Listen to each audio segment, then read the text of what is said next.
présent, on entend, donc pour clore cette première partie de lecture, on entend Ismaël Billy. Alors chez Ismaël, je dirais que l'ardeur du poème prend vraiment tout son sens, puisque son écriture est d'un lyrisme flamboyant, assumé. Donc c'est un vrai poète lyrique et par ailleurs chanteur lyrique et danseur. Donc on t'écoute, Ismaël. Voilà. Alors moi aussi, je m'associe aux remerciements de tout le monde. Je remercie Sophie Brassard, Anne Goriot. Alors on m'a dit de venir avec des poèmes. Donc je suis très discipliné, je suis venu avec des poèmes. Bon. Mais des poèmes que j'avais pris d'époques différentes, de couleurs différentes. Et puis je me suis rendu compte que c'était pas vraiment ce qu'il fallait. Et j'ai regardé cette fresque avant de venir, et donc j'ai vu un jeune homme.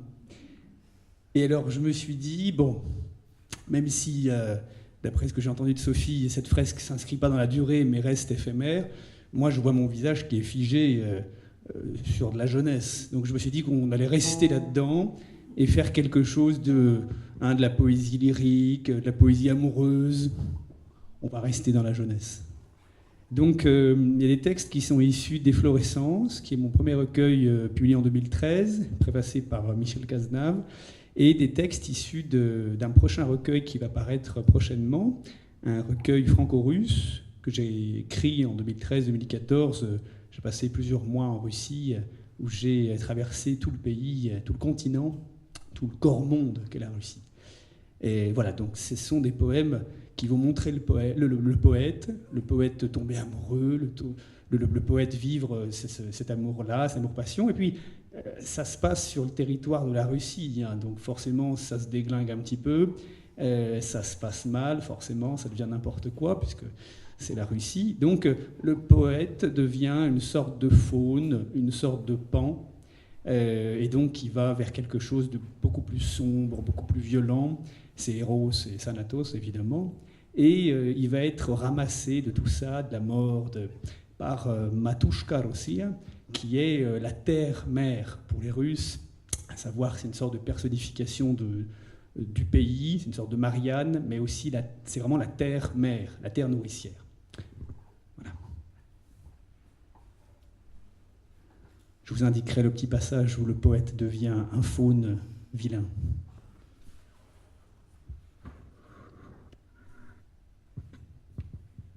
Nu et pâle, les bras sous la tête. Elle m'a rêvé un soir et je suis sorti. J'ai longé les arbres et les bancs allongés. J'ai suivi les rails et les pistes des bois. J'ai couru dans le noir, je n'ai rien trouvé. Elle m'a rêvé le jour suivant. 1 heure, j'ai parlé dans une langue inconnue. J'ai chanté des rois sans planète, délaissés. J'ai ouvert ma porte aux êtres de brume. Et je n'ai rien entendu. Elle m'a rêvé toute une semaine et j'ai tué un cerf. J'ai arraché son cœur fumant. Je l'ai mangé. J'ai peint ma poitrine de ses sirupeuses traînées. Je me suis endormi et je ne l'ai pas senti dans ma chair. Elle m'a rêvé 1 minute à l'orée d'1 heure. J'ai claqué dans mes mains, j'ai perdu la tête, j'ai puisé dans mes souvenirs. J'ai cherché mon nom, j'ai oublié mes vieilles terreurs. Et je ne me suis pas souvenu d'elle. Elle m'a rêvé les yeux ouverts, elle a dit mon nom. Je suis devenu un nuage emmargé, j'ai plu des larmes d'eau douce, d'aquarelle, des larmes sans pareil. J'ai vu son visage.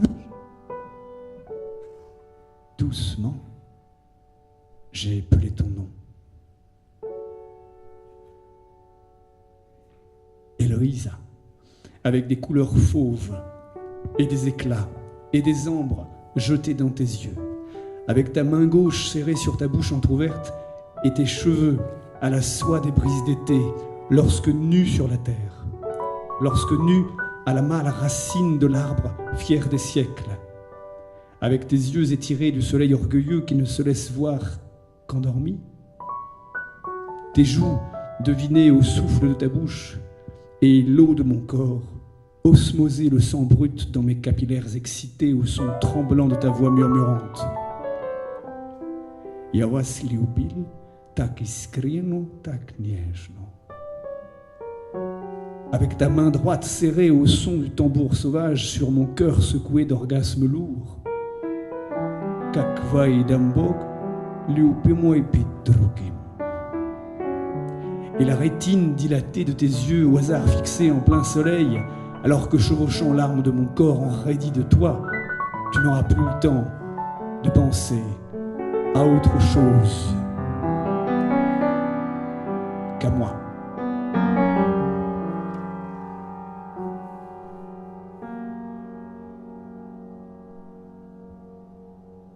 Amour, Lyubov, aux noirs océans, dans la calme mort des eaux assombries des soleils impuissants qui jamais ne profanent, dans le grondement indistinct des tempêtes aux chapiteaux du monde, dans la rouge gueule du loup aux yeux jaunes de folie meurtrière, au mât des vaisseaux noyés sous la glaise et le froid des abîmes liquides, sous l'aile brisée et frappée de foudre de l'oiseau brumant de sang la neige immaculée, sous l'orage, dans la flamme vorace, à l'irrémissible cruauté des vainqueurs, au corps monde des montagnes suppliciées, sous la nuée des volcans, dans l'œil arraché de larmes amères de la bête fauve éblouie de douleur, sous la main, dans l'écho malmené du vent qui porte la voix, ta voix, et dans la trachée égorgée des vieux puits abandonnés des siècles qui psalmodient de vent les chants de la vengeance, il y a toi, amour primitif, amour de sauvagerie, de violence barbare, amour impardonnable et qui ne sait rien, amour brutal et percussif, amour de grès et de sel, amour à la sauvagerie du monde,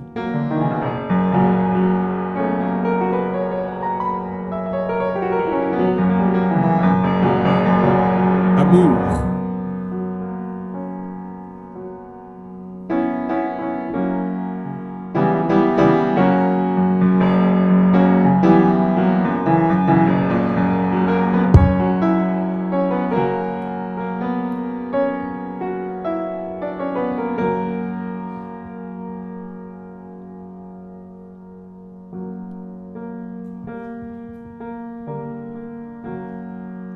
Le poète est devenu une sorte de faune.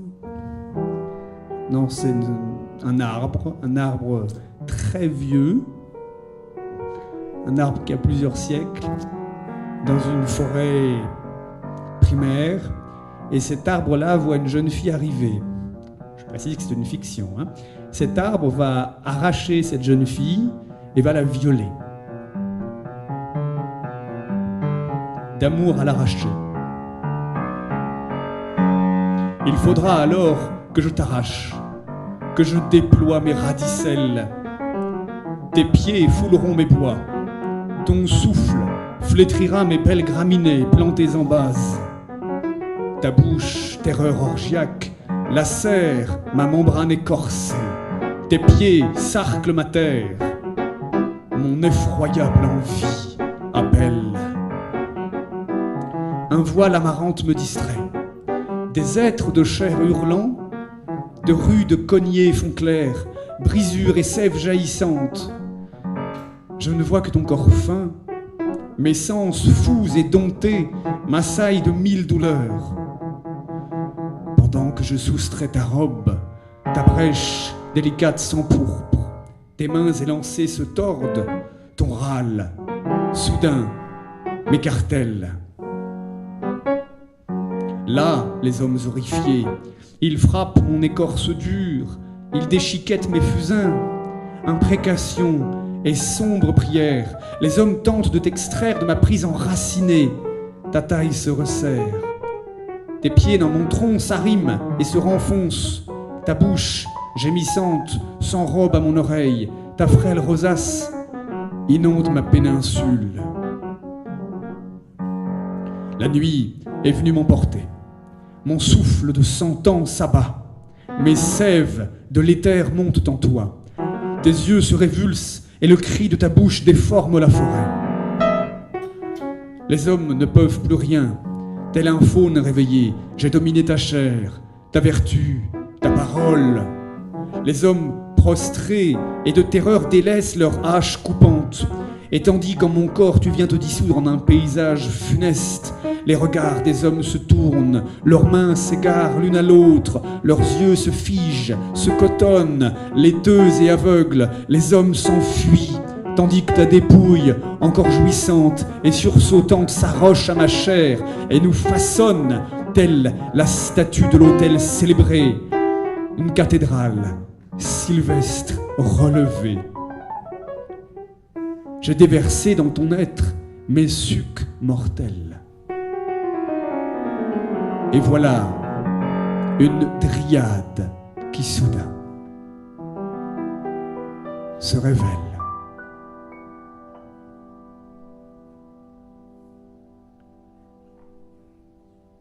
L'arbre, en tuant cette jeune fille, l'a rendue dryade, c'est-à-dire la divinité de l'arbre. Il l'a rendue immortelle.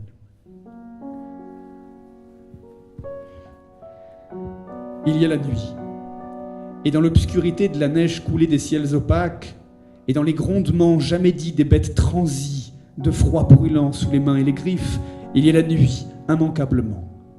Et la longue écorchure de nuit, traversée dans sa chair par le sarclage du soleil qui la serre et déchire. Et les cris des bêtes. Au premier cri, les premières bouffées de l'air brûlant, la douleur dans la neige, le corps nu sous les mousses blanches, et au seuil de l'abandon, lorsque dans un frémissement un demi-rictus découvre la bouche, au retour de soi, quand des profondeurs de soi, les regrets asséchés, les haines enfouies, les premières caresses oubliées, les ventres tordus, les bouches des anciennes culpabilités réclament, avides, il y a toi. Et dans l'absolution de la neige, quand les tremblements saisissent les derniers doutes, quand l'emportement de la vie se rassérène au calme des derniers battements, quand le corps affamé prend assaut les dernières cathédrales de sang au plus profond de soi, désespéré dans sa vaine conquête de glucose neuf et de chaleur, quand la neige immaculée vient à la bouche et que l'appel du rêve l'emporte sur les derniers instincts, il y a toi. Matushka Rossia. Redresser l'Oural tout entier par ta main étroite. Matushka Rossia. Réveiller mon âme des puissantes étreintes de la neige. Matushka Rossia. Ressurgit des glaces antiques du permafrost et des forêts et des fleuves et des villes et de toutes les petites lucarnes de verre desquelles les yeux des hommes étreignent l'hiver.